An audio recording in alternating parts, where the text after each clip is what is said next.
November 12, 2025, the Ukrainian 93rd Mechanized Brigade detected Russian soldiers positioned in the Serebryanka forest and targeted them with FPV drones. The soldiers inside the forest were caught off guard by the sudden attacks, unable to even determine where the drones were coming from. Here is a Russian soldier hiding under a tree.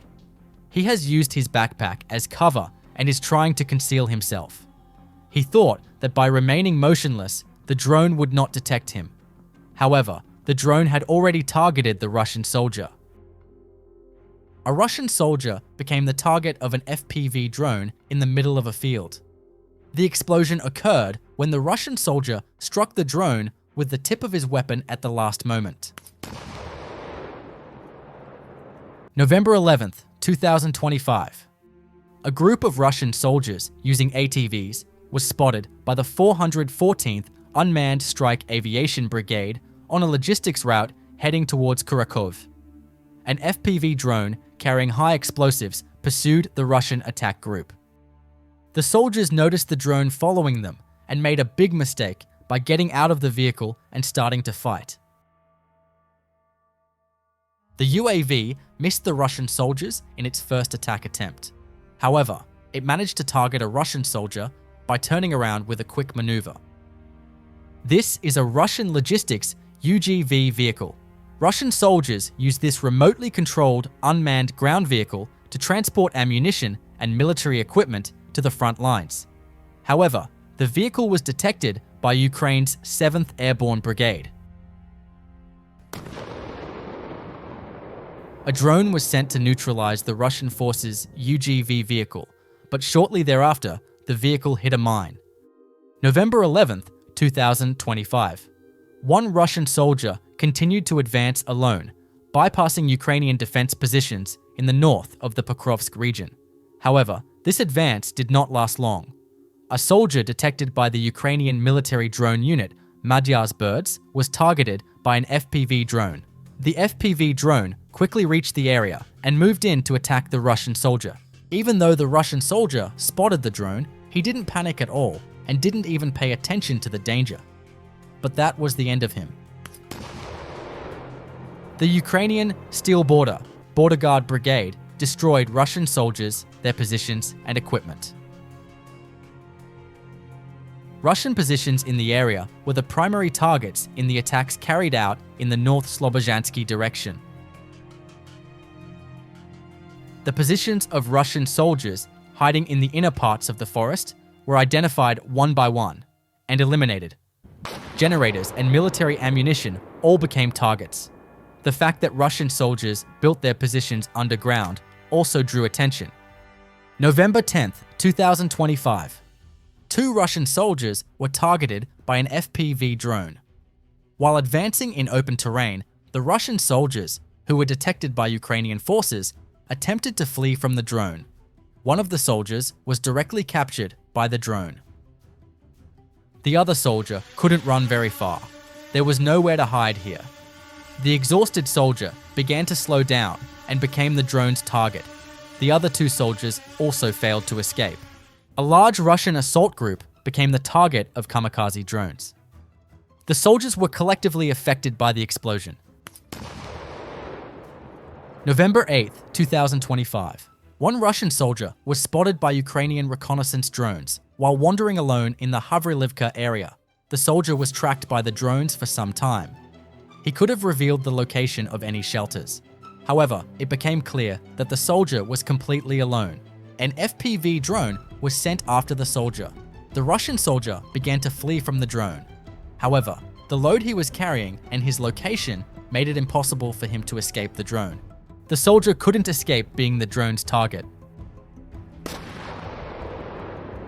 The Ukrainian Apache attack group targeted Russian infantry in the Siversk region. Multiple targets were attacked using hexacopter-type unmanned aerial vehicles.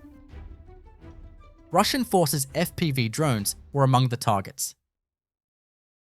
The next targets are evidence of the extensive operation in the region. One by one, Russian military equipment, vehicles, and trenches were eliminated by unmanned aerial vehicles. This region is one of the weakest points in the Russian forces' defense. Russian soldiers took no precautions, believing they were not under any threat. However, Ukrainian forces caught the Russian soldiers off guard and launched surprise attacks. 2 Russian soldiers are again the target of Ukrainian FPV drones. The soldiers, trying to escape, fell to the ground in panic. The FPV drone crashed directly into the soldiers. Ukrainian soldiers mounted a shotgun on a drone and shot down a Russian military drone in flight. This demonstrates how critical these drones can be in combat operations. The Russian FPV drone was shot down in a single shot. This demonstrated how experienced the drone operators were. Russian soldiers were spotted entering a building through a window. A kamikaze drone attack was immediately launched on the building. November 12, 2025. Fiber optic FPV drones belonging to Ukraine's 112th TDF Brigade ambushed Russian logistics vehicles. Every Russian military vehicle passing through the logistics corridor in the direction of Kupiansk became a target for the drones, one by one. Here is a military vehicle, supposedly camouflaged as a UAZ. This time, it was a Russian soldier driving an ATV who was ambushed. The attack happened so quickly that the soldier didn't understand what was going on. The next targets were Russian military vehicles hidden deep in the forest to avoid drone attacks. Despite signal jammers in the area, they were unable to prevent the attacks. This is because the attacks were carried out by a fiber optic drone. With its cable extending up to 40 kilometers, it is unaffected by any signal jammers. The soldier trying to hide under a bush failed to escape the drone.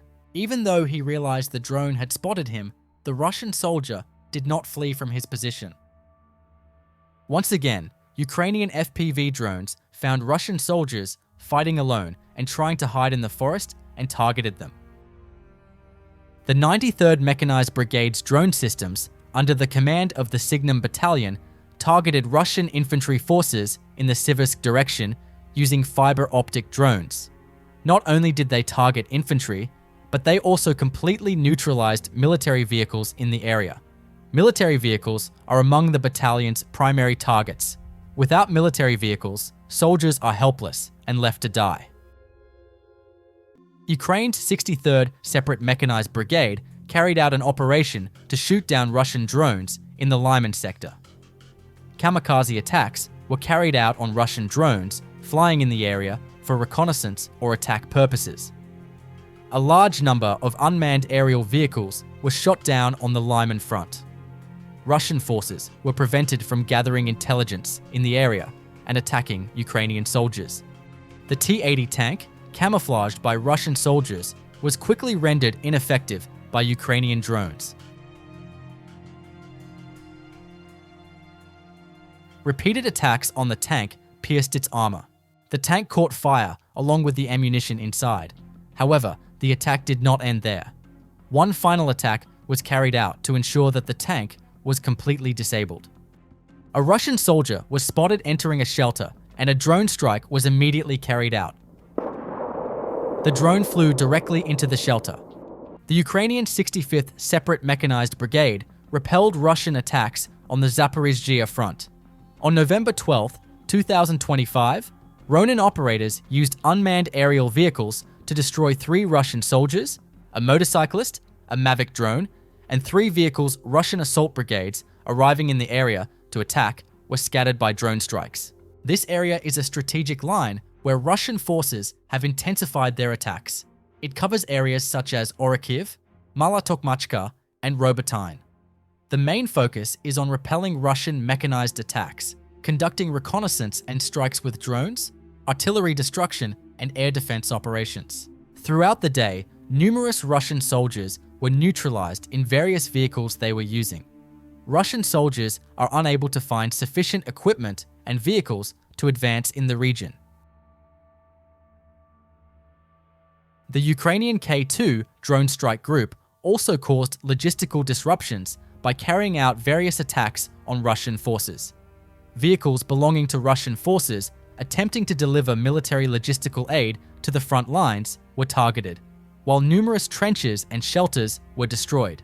Ukraine destroyed 3 Russian military vehicles in Zaporizhzhia with a Ronin drone group.